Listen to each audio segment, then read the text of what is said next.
Yeah, so I've had to attend to people many times. I have this problems with having flashes, pictures, memories from the past coming back into the future, now having to drag their marriage with them. So what I mean by that is, when you remember the times that you were with your ex, having this sexual intimacy on the bed, and then you are remembering that now that you're married to someone else while the person is sitting in front of you, and then it's messing up with your brain. It's just coming up at times that you don't even know how, you don't even know when, and you don't want to keep experiencing.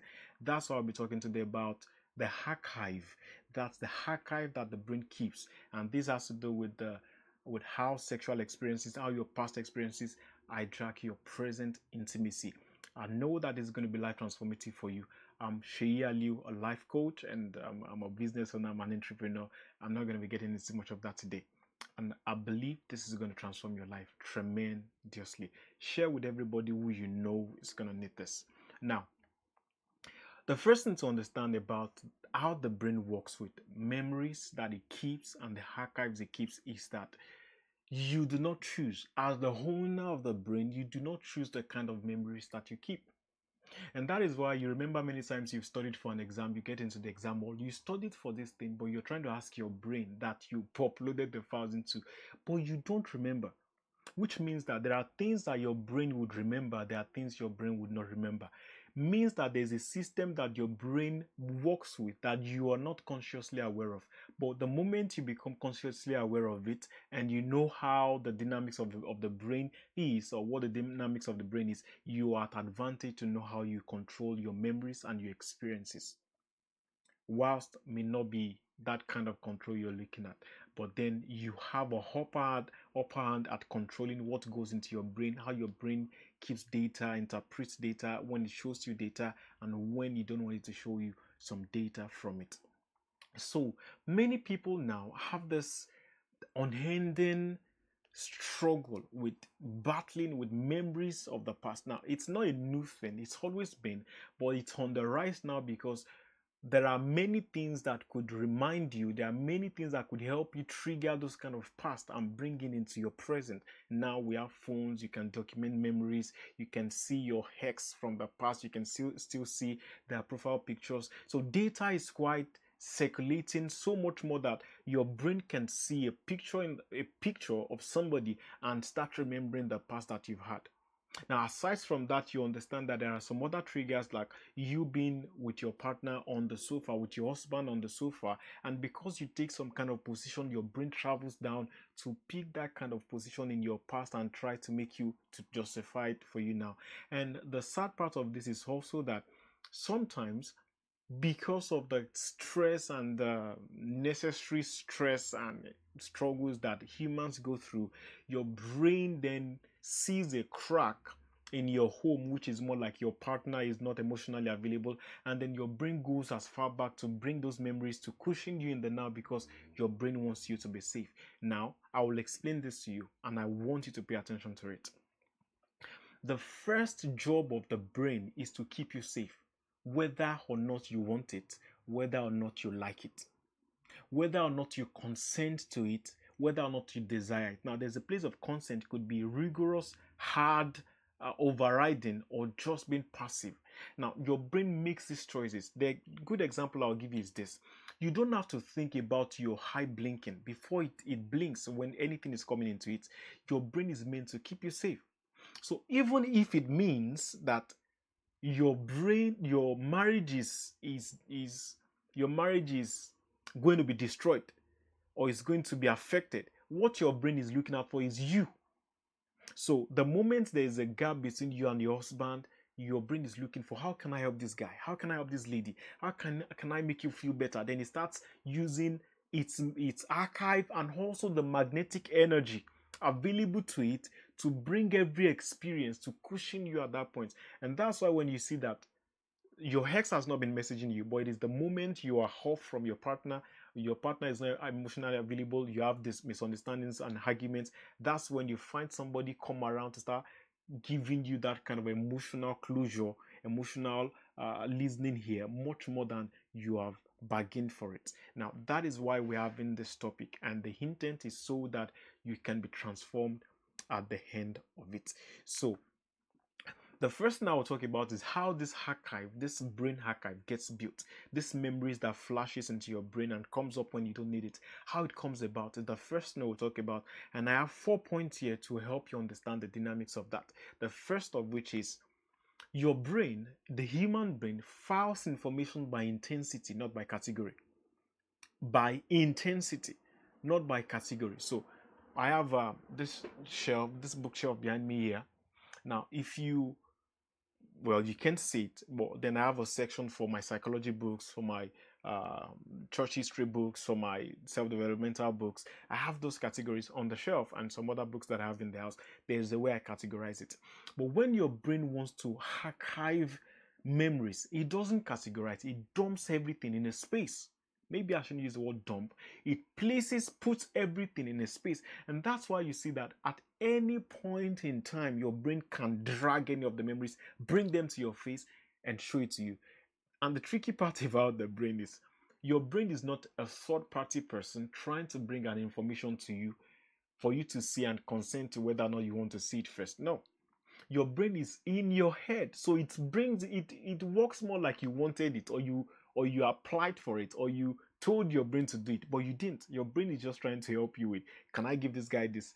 More like the algorithm, I would say. Can I give this guy this? Can I give this guy this? It's like this is what it needs now. Just trying to satisfy you and make you feel better at every point in time, whether or not it's going to affect you later in the future or not. And that's why the brain is the first factor in helping you sit in your comfort zone. I will talk about that some other time. So that your brain files by intensity, not by category. The second year is first experiences of any kind cut deep into the memory than later ones. Now, you know that there's this concept or the notion of the first. The first. Now, the brain and life experiences give credit to the first things much more than the second, third, fourth, fifth. So we talk about the first nation to do this, the best nation. You're talking of the number one, the first one that comes out. You're talking about the worst nation. You're talking of the number one. No one really pays attention as much to the second, third, fourth, fifth. Now, if you go beyond the third, fourth, fifth, sixth, you are even going way down the line. So your brain remembers the first experience, your first kiss, the first phone, your first sexual experience, the first lady you touched this kind of way, the first guy who touched you this kind of way. Your brain remembers it easily. Your first heartbreak, your brain remembers that, especially when it is measured with the intensity. So it gets saved into your brain, into your brain's archive. That's the archive data, whether or not you consent to it or you do not. And the funny thing about the brain is you may need an information that is crucial to you that you really want. Say something happened yesterday, you're trying to remember, you will not remember. But because your brain saves data by the intensity, the importance, if it is connected to emotions as well, that is how and if you are forced your brain to remember it by being persistent or being repetitive, to stick it into your brain. I hope that makes sense. Now, there are other ways the brain learns. There are other ways to save information in your brain. But for the sake of this topic, which is emotional and more sexual, these are the things you have to pay attention to. Now, the third is that even if you have taken time, you have spent time with your partner, you've had awesome and wonderful moments together, the moment things start getting sour, you start having the wrong environment, the wrong conversations, you start having fight or stress, or you start feeling unseen. Now, what your mind does or your brain does is it will not necessarily go for the memories you've had with your partner, which has been awesome, and you've been on the bed, you've had this kind of positions awesome, or he's treated you this kind of a way. Your brain would not go to those moments your partner treated you well. It would go as far back as the times that other people did that to you, and try to make you feel better for it. Try to justify to say, oh, you deserve more, you can be more. And I know if you're going through that at the moment, you know what that means. So when your brain is trading novelty for depth, and that Your body and heart both remember what novelty felt like. So number 4 here is none of this experience has for your permission before it opens. Usually, your brain brings up the picture, it shows it to you. It doesn't ask you, do you want to see this? Do you want to see what happened between you and Mark? And you can say, no, don't tell me that. Don't tell me what happened between you and Mark. And you know that sometimes you may have had conversations or arguments, and you have multiple friends, or you're arguing with one of your friends, which I do not think you should be arguing anyways. But let's say you have a misunderstanding with somebody, and somebody else is advising you and saying, oh, why not do this? You can easily say, stop it, don't tell me that, I won't do that, it's my husband, I won't do this. But when it's in your brain, it's different, because it doesn't even come as asking you, do you want to see this or do you not want to see that? It comes like it's giving it to you. See this. Why not this? It's not even telling you see this. It's just showing it to you. Showing it to you. You see, and then you might think you are the one choosing. And that is why you have to understand the power of the subconscious mind. It is more like a mind that runs on its own, but based on the programming that you have given to it. I hope that makes sense. So now the archive doesn't care if the memory was physical or emotional, it only cares that it mattered once. Your brain only cared that it mattered once, and it's going to save it and help you remember that easily, much more than everything else that doesn't have to do with emotions. Now, the second part we will talk about is when this shows up and why. When these experiences shows up, when this flashbacks shows up, and why do they show up? So the first trigger, so I'll talk about 4 triggers here. There are loads of triggers, but I'll talk about 4 here. But the first one you have to understand is when your partner is missing, either physically or emotionally. I won't go too deep into that, but you understand that when your partner is not available for you, it becomes dangerous to cope emotionally. When your partner is not emotionally available, it becomes dangerous, because we are humans and we're emotional beings, and you have to spend your emotions on people first before things. Even if you spend your emotions on things, you still want that people place filled. Whether or not you say, or even if you've got a cat or a dog, there's the high chance that people, well, dogs and animals still play an important role to want to replace the human feel of it. But to cut that part, we are emotional beings, and sometimes we can say the women are more emotional than the men, but men are emotional too. Whether or not the gauge of the emotions is not what we're talking about, it's that we are all emotional. So now when your partner is not emotional, so sometimes you're tired, you want somebody who just wants to tell you, babe, you're trying, you're giving in your best, I believe you, I trust you. Oh, do you want me to help you with this? Do you want me to help you with that? There's nobody showing you that feel of emotion. It can pave way for a gap to open for your mind to start looking into the past, for the time that somebody cared for you, and it's going to look for sexual memory or emotional memory, whichever one is closest, whichever one is endearing to that moment, it's going to start playing it to you. So how your ex used to treat you nice, or say it's on the bed, your partner is not so much as available to you. Like some women will say, is it food? Is it food? Is it food? Is it food? Is it food? Well, I don't know if it is food. I'm not going to answer that for you on this in this video. I'm just going to say that it's important that you understand what your partner's needs are, and then you just have to try to work a way around it. And it's important that you are open enough to speak to your partner about your needs. But let's say a partner is struggling with sexual needs, whether or not it's the man or the woman, because it's not just about the man now, then the woman can start going into the past. Sometimes it's about the satisfaction on the bed, or some kind of experiences that flashes back, so you're remembering how the other person in the past would smooch you, would touch you, would do this, would do that, and so on. Well, I wish I could play a romantic audio in the background of this video right now, but it's not meant to be a joke, because I know this is a life and death matter. It is a purpose-driven matter.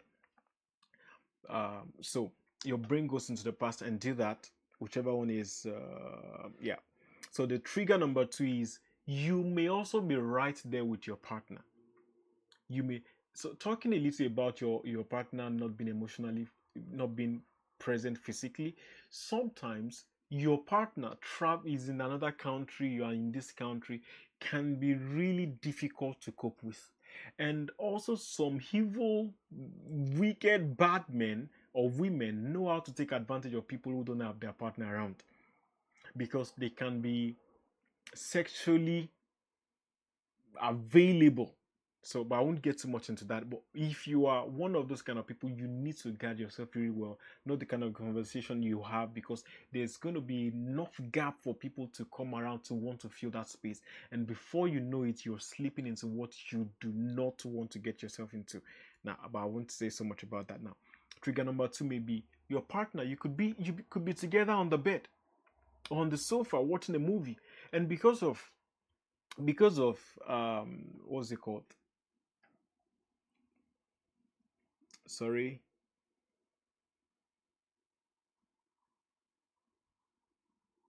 yeah, so you have the moment with your partner, but it's not charging you as much, it's not giving you the experience you would have wanted, the smooching, the romantic feeling. Your brain starts helping you derive more by going into the past to tell you how it is. So there's this sexual intimacy position you would have with this guy in the past, and then you don't have it in your marriage, it looks boring. Your brain will try to make sense of it, because the brain naturally likes variety, so it will try to cook up this. I'll not think about it this way, the guy touched it this way, and then he's trying to make it look nice to you. Your brain can also improvise, but I'll get to that. So that's trigger number three. Trigger number four is when stress turns your intimacy, or either physical or emotional, into a test that you most of the time people end up failing. So when there's a problem in the home, say there's an issue, there's a disconnect in the home, and I am not an advocate of partners being in the home and not talking to each other for days. It is a bad habit to cultivate, and it is one of the factors that will contribute to the breaking of the home. The moment you can stay a day without talking, the rule in every home, I think, and I recommend for most of the homes, because I know not every home can operate on the same structure, would be you should not go to bed hungry. You should not wake up the next day and then you're just saying hi and everyone is just walking. No, because the moment you do this, your brain is just going to create another avenue for you to experience the intimacy you would want from your partner. Now, there are couples, I used to hear like stories until I started speaking with people like that, who for days they might not talk. 2 days, 3 days, 4 days, some weeks. But let's even leave it at 3 days. You are not speaking with your partner. You are not available for your partner. You are, because of an argument or whatever the case may be. That shouldn't be in. I believe we should all find our way around it. Now, when that happens, your memory feels safe to resort to, so you can sit down and all you're doing is you're seeing a movie, or you're just sitting down remembering the talk you would have with Sophia in your brain, and then you're just imagining how you smooth, how you were touching her front, touching her back, and then what color of dress she was wearing. And then it can come like a thread, because the first thing your brain will do is to bring a picture first, and then your brain starts pulling the thread to make sense of the whole story. I hope that makes sense to you. Now, the number four here is when you had an experience from the past that was a mid experience, that was not completed, was not closed, was like a project that was done halfway. Say you entered the home, say you entered the room to have sexual intimacy with somebody, and then say someone else came knocking, and then you couldn't eventually pull through the experience. Now, those kind of experiences, or say you even had some of the experience, say you even had a sexual intimacy experience with somebody, and but you had unfinished, if I can call it business. Say you had fantasies, oh, I'm gonna carry you up on the sky, hang your leg up in the roof, and things like that, that you were not eventually able to do. Your brain has a way of taking you back into the past to try to get you to solve the mystery, or to complete the scenario by you reimagining and creating the possible scenarios that it would have gone. And the thing about sexual intimacy is, the more in fact, you can't think about it without experiencing it in your body. So you know that the moment you start thinking about it, you are already experiencing it. I hope this delivers you already, for those who are not self-aware, to know what has been happening to them.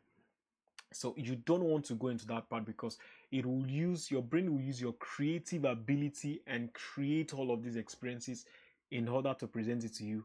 But the tricky part is it never ends because there are loads of um, simulations you can generate from that.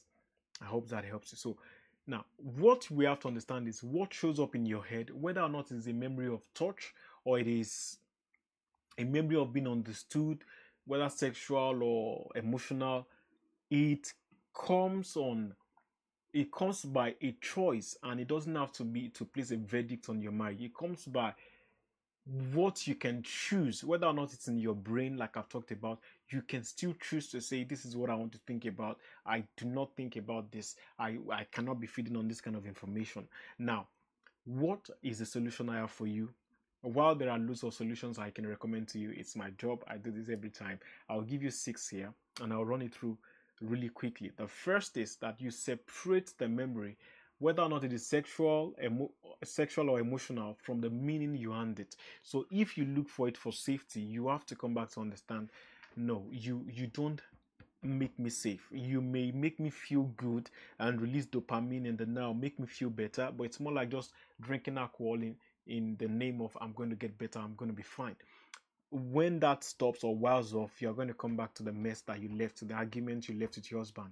So whatever the meaning to say, oh, I feel safe when I think about it, or I feel sexually satisfied when I think about that, you have to just name it. Just look at it in the face and say, no, you don't make me feel this way because you are building a wider gap in my home, and I don't want that. Secondly, is you track when it shows up before you start racing to shut it down. Now, many times I know that when this experience, these flashes happen, you're rushing at, no, I don't want to think about it.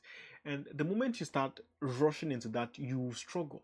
Now, I'm not saying you should accommodate it. I'm saying that even while you try to shut it out, it's important to try to look for the triggers. Why did that come into play? Why did I remember that? Why did that come up in my? Was it because I saw my ex's picture?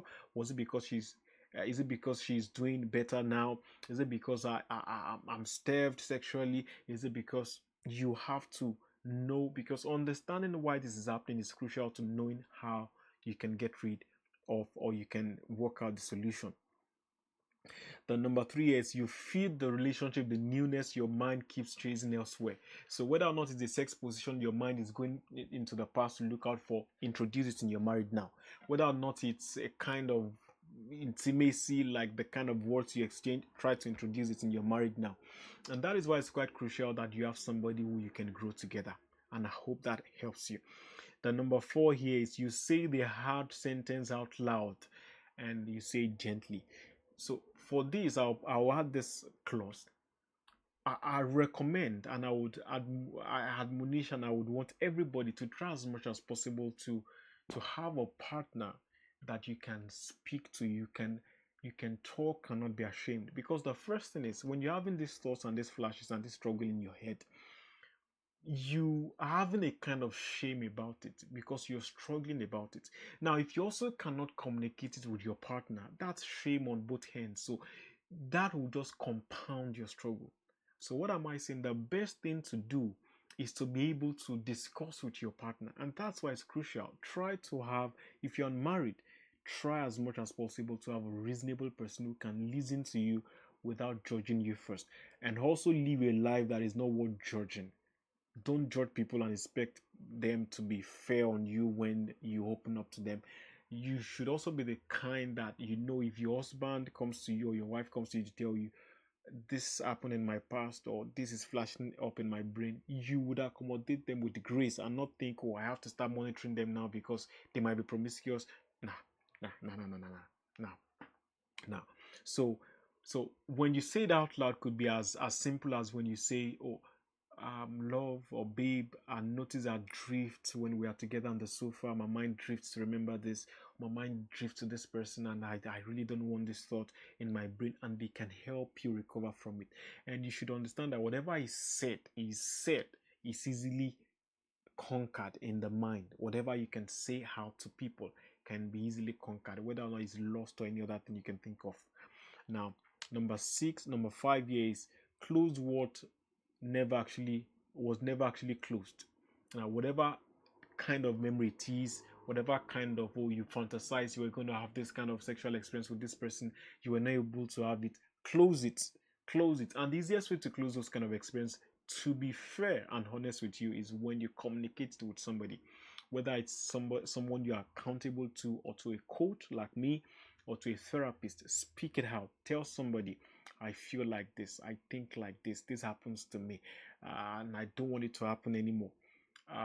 This is the picture. Now, for coaches like me, we know how to handle that. We know the kind of ways to guide you through being able to think of the effective ways to handle your thoughts, or to handle the thoughts that keep on playing, the simulations your brain is trying out. Oh, we had this kind of sexual experience like this. So what if I had done it this way? What if I had done it that way? What if I had raised my leg this way? What if I have done it that way? It will keep messing up with your brain. You need to speak with somebody, someone you're accountable to, or a professional, somebody who will not judge you and will be able to help you through it. Number 6 is that you watch what gets fed into your own head daily, whether it is sexual content or emotional content. You pay attention to it. And also, I have to say this, I admonish people and I tell them, because I see people struggle with this a lot, I tell them, sorry, I need to take water.